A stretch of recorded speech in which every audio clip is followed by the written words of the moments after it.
नमस्कार। आज हम लोग चंद्रयान के बारे में देखेंगे। चंद्रयान जो कि भारत का चंद्र मिशन है, जो कि तीसरा चंद्र मिशन है। इससे पहले 2 चंद्र मिशन भारत ने 2008 में और दूसरा 2019 में किया था, जो कि आंशिक रूप से असफल हुआ था।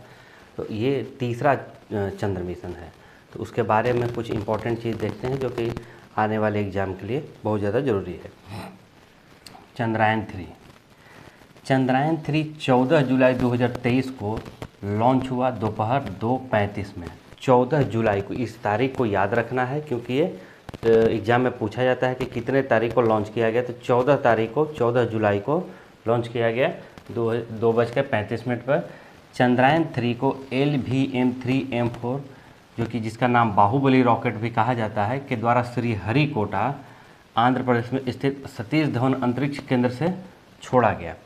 तो चंद्रयान 3 को सतीश धवन अंतरिक्ष केंद्र, जो कि आंध्र प्रदेश में है, जिसे श्रीहरिकोटा भी कहते हैं, वहाँ से बाहुबली रॉकेट, जो कि भारत का बाहुबली रॉकेट का सबसे पावरफुल रॉकेट है, LVM-3M4 के द्वारा छोड़ा गया, यानी कि अंतरिक्ष की कक्षा में पहुँचाया गया। अब अंतरिक्ष की कक्षा क्या है? पृथ्वी से 100 किलोमीटर, पृथ्वी कहने का मतलब समुद्र तल से 100 किलोमीटर ऊपर किसी भी देश का अपना क्षेत्र होता है। जैसे हम बात करते हैं कि ये जो भारत का समुद्री इलाका है, तो यहाँ से 200 नॉटिकल मील किसी भी देश का अपना भूभाग क्षेत्र होता है कि समुद्र की एक बाउंड्री रेखा होती है कि वहाँ से उस क्षेत्र के अंदर कोई व्यक्ति आता है तो वो उस देश के परमिशन से आएगा। तो ये या उसमें जो भी खनिज संसाधन वगैरह हैं, इन सब का प्रयोग वो देश कर सकता है। तो उसी तरीके से पृथ्वी से, यानी कि समुद्र तल से 100 किलोमीटर ऊपर का भी क्षेत्र उस देश का क्षेत्र होता है। उस क्षेत्र में अगर आपको हवाई जहाज़ से उड़ना है या कोई भी गतिविधि करनी है तो उस देश से परमिशन लेनी होती है। तो उसी तरह से 100 किलोमीटर ऊपर तक उस देश, प्रत्येक देश का अपना एक क्षेत्र होता है। उसके ऊपर है अंतरिक्ष, यानी कि 100 किलोमीटर के ऊपर है अंतरिक्ष। तो वहीं पर जो भी अलग अलग क्षेत्रों में 100 से 200 किलोमीटर, 200 से 2000 किलोमीटर, इस तरह से अलग है, उसके लिए एक अलग वीडियो मैं बनाऊँगा। तो वो उस क्षेत्र में 176 किलोमीटर ऊपर जाकर इसे स्थापित किया गया। 179 किलोमीटर, रॉकेट पृथ्वी से 179 किलोमीटर ऊपर कक्षा में चंद्रयान 3 के द्वारा प्रोपल्शन मॉडल को स्थापित किया गया। यानी कि अब ये एक रॉकेट है, ये रॉकेट का जो ऊपर का जो इलाका है, यही इलाके में उसे मतलब प्रोपल्शन मॉड्यूल इसी के अंदर है, यानी कि चंद्रयान का मेन हिस्सा यही है। और ये जो बाकी जो हिस्सा है, ये हिस्सा जो है ये रॉकेट है। ये इसका केवल काम है कि पृथ्वी के गुरुत्वाकर्षण क्षेत्र से बाहर ले जाके उसे छोड़ देना। तो ये हो गया ऊपर का क्षेत्र। तो प्रोपल्शन मॉड्यूल रॉकेट से अलग होकर पृथ्वी की 5 कक्षाओं में चक्कर लगाएगा। अब अलग अलग कक्षाओं में ये चक्कर लगाएगा। अभी आप लोगों ने न्यूज़पेपर वगैरह में या समाचार पत्रों, ये चैनलों पर आपने देखा होगा कि ये पृथ्वी है तो इसकी 5 कक्षा है। ये धीरे धीरे इसके कक्षा में स्थापित किया गया और धीरे धीरे इन कक्षाओं में ये चक्कर लगाएगा। 5 कक्षाओं में चक्कर लगाने के बाद ये चंद्रमा की कक्षा में चला गया। चंद्रमा की कक्षाएँ भी 5 है, वहाँ भी ये चक्कर लगाएगा। और चक्कर लगाने के बाद फिर ये धीरे धीरे चंद्रमा की सतह पर लैंड करेगा। उसके बाद ये चंद्रमा की 5 कक्षाओं में भी चक्कर लगाएगा। चंद्रमा के दक्षिणी ध्रुव मेजिनस यू क्रेटर के पास 23 अगस्त को लैंड करेगा। 41 दिन में 3.84 लाख किलोमीटर की यह यात्रा करेगा। तो चंद्रयान 3 जो है कहाँ लैंड करेगा? ये लैंड करेगा चंद्रमा के दक्षिणी हिस्से पर। दक्षिणी हिस्से पर अगर ये भारत लैंड कर जाता है तो भारत चौथा देश होगा, यानी कि पहला देश अमेरिका, उसके बाद रूस और चीन, 3 देश हमसे पहले चंद्रमा पर लैंड कर चुके हैं। भारत अगर वहाँ पर लैंडिंग करता है तो भारत ये चौथा देश होगा। हालांकि इससे पहले भी भारत जा चुका है। तो ये, लेकिन ये खास क्यों है? जब इससे पहले जब 3 देश जा चुके हैं तो फिर भारत को जाने की क्या ज़रूरत है, या भारत क्यों इस मामले में पहला है?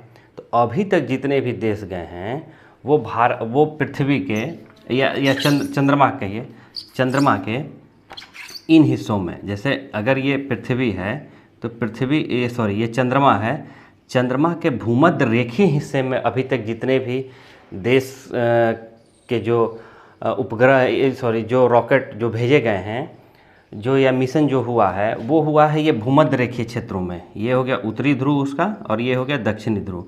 तो अभी तक जितने भी हुए हैं ये इन क्षेत्रों में ही हुए हैं। इन क्षेत्रों में लैंड करना आसान है क्योंकि यहाँ सूर्य का प्रकाश पहुँचता है, यहाँ की भूमि समतल है और यहाँ पर जो उपकरण हैं उनके रख रखाव में कोई दिक्कत नहीं आती। लेकिन भारत कहाँ जाएगा? भारत का जो चंद्रयान मिशन ये दक्षिणी ध्रुव पर जा रहा है। अभी तक कोई भी देश चंद्रमा के दक्षिणी ध्रुव पर अभी तक नहीं गया है। भारत पहला देश है जहाँ पर ये अपना मिशन कर रहा है चंद्रमा के दक्षिणी ध्रुव पर। इस दक्षिणी ध्रुव में जहाँ पर लैंड करेगा उसका नाम क्या है? उसका नाम है मेजिनस यू क्रेटर। मेजिनस यू क्रेटर में ये लैंड करेगा। यहाँ पर सूर्य का प्रकाश नहीं पहुँचता और ये भूमि भी जो है बहुत ऊबड़ खाबड़ है, असमतल है। यहाँ पर पहाड़ उहाड़ भी है, बहुत ज़्यादा ये असमतल है। तो यहाँ लैंड करना एक अपने आप में बहुत बड़ी चुनौती है जो कि भारत करने जा रहा है। भारत चंद्रमा के दक्षिणी ध्रुव पर लैंड करने वाला पहला देश होगा।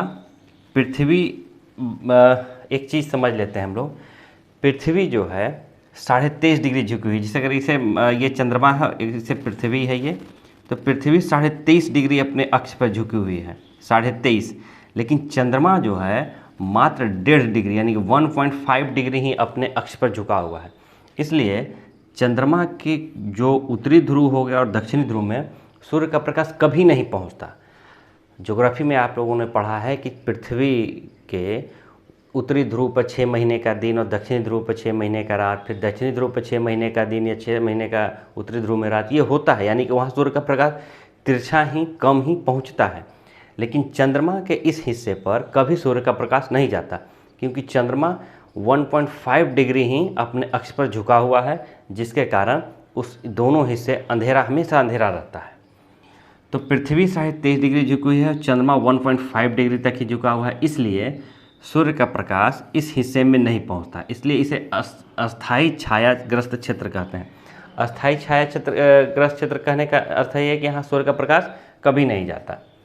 लैंडिंग के बाद भारत यूएसए, चीन और रूस के बाद चौथा देश होगा चंद्रमा पर लैंड करने वाला और दक्षिणी ध्रुव पर लैंड करने वाला पहला देश होगा।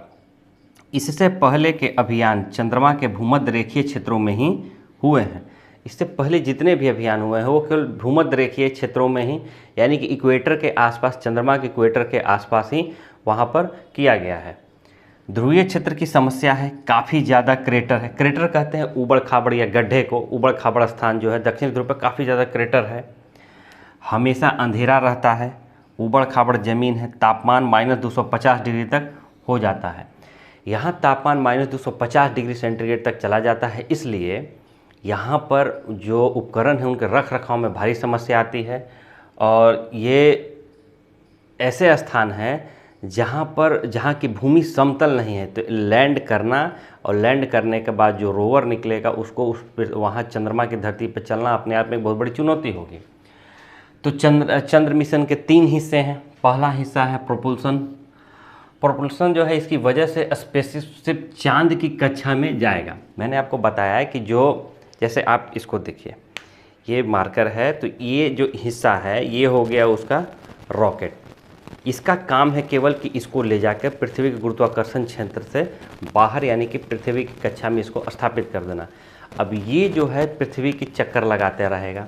चक्कर लगाने के बाद 5 कक्षाओं में चक्कर लगाने के बाद फिर चंद्रमा की ओर जाएगा और चंद्रमा की कक्षाओं में भी ये 5 चक्कर लगाएगा और 5 चक्कर लगाने के बाद धीरे धीरे इसे चंद्रमा की कक्षा में करीब लाया जाएगा, यानी कि चंद्रमा के वायुमंडल में धीरे धीरे वहाँ पर इसे उतारा जाएगा। यानी अभी जो है चंद्रायन जो है करीब 100 किलोमीटर के आसपास की ऊंचाई पर है, यानी कि चंद्रमा के तल से 100 किलोमीटर ऊपर में है।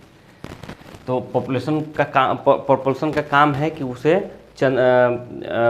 पृथ्वी की कक्षा में घुमाना और उसके बाद चंद्रमा की कक्षा में ले जाना। लैंडर का काम है यह चांद की सतह पर रोवर को ले जाएगा, चांद की सतह पर रोवर को ले जाएगा।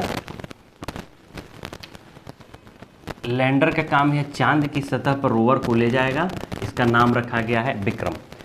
जो 2019 में जो हमारा जो चंद्र मिशन 2 था जो फेल हुआ था, उसमें भी रोवर का नाम प्रज्ञान और लैंडर का नाम विक्रम था। लैंडर उस जो चंद्रयान जो 2 था उसमें 6 पैर थे इसके, लैंडर के।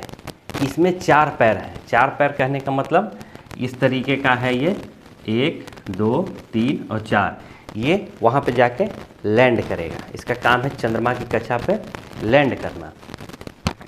उसके बाद जब ये लैंड हो जाएगा तो फिर रोवर का नाम रखा गया है प्रज्ञान। ये एग्जाम के पॉइंट ऑफ व्यू से बहुत इंपॉर्टेंट है कि लैंडर का नाम क्या है। लैंडर का नाम है विक्रम और रोवर का क्या नाम है, रोवर का नाम है प्रज्ञान। ये 6 पहियों वाला रोबोट होगा, ये घूम कर जानकारी देगा। तो आप इस तरीके से समझ लीजिए कि जैसे छोटे बच्चे एक गाड़ी चलाते हैं रिमोट के द्वारा, वो रिमोट के द्वारा गाड़ी को चलाते रहते हैं। जब कहीं कोई उबड़ खाबड़ ज़मीन पे चला रहे हैं तो वहाँ उलट जाएगा वो, क्योंकि उसमें 4 पैर होते हैं, 4 चक्के लगे होते हैं। रोवर में 6 चक्के हैं, तो इसके उलटने की संभावना बहुत ही कम है, क्योंकि वहाँ उबड़ खाबड़ इलाका है, ज़मीन समतल है नहीं। तो ये 6 पहियों वाला रोबोट है जो घूम के जानकारी देगा। ये क्या करेगा, चंद्रमा के भूकंपीय अध्ययन करेगा, मिट्टी पत्थर खनिजों का अध्ययन करेगा।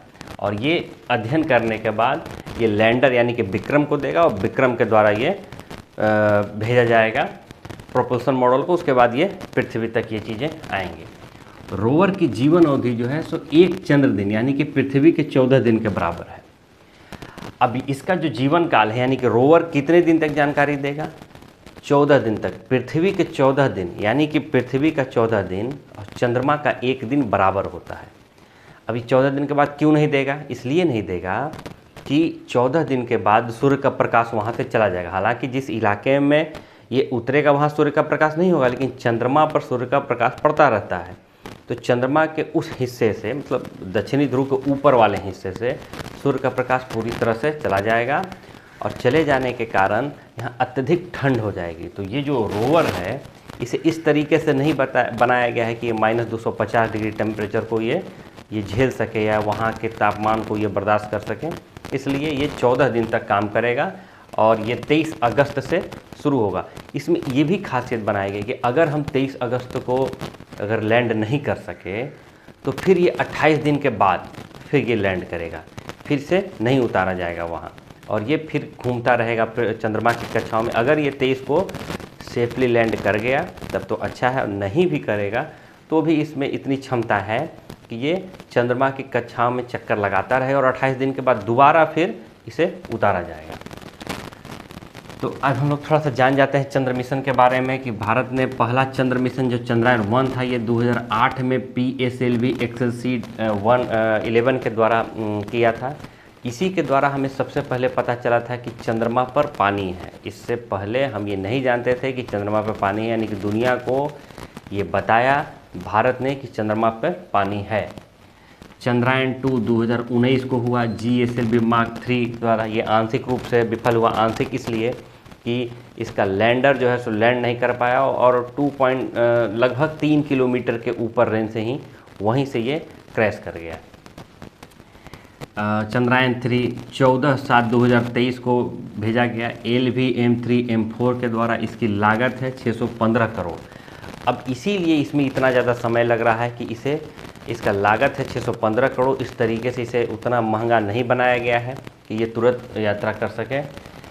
अब तो इसरो के बारे में जान जाते हैं। इसरो की स्थापना 15 अगस्त 1969 को हुई। इसरो का फुल फॉर्म है इंडियन स्पेस रिसर्च ऑर्गेनाइजेशन। और ये किसके द्वारा स्थापना किया गया, विक्रम साराभाई के द्वारा इसकी स्थापना की गई थी। इसका मुख्यालय है बेंगलुरु में और इसके वर्तमान अध्यक्ष हैं एस सोमनाथ। वर्तमान अध्यक्ष कौन है, एस सोमनाथ। तो ये एग्ज़ाम के पॉइंट ऑफ व्यू से काफ़ी इंपॉर्टेंट है। तो मुझे लग रहा है कि आपको समझ में आया होगा। और आज के लिए इतना ही, धन्यवाद।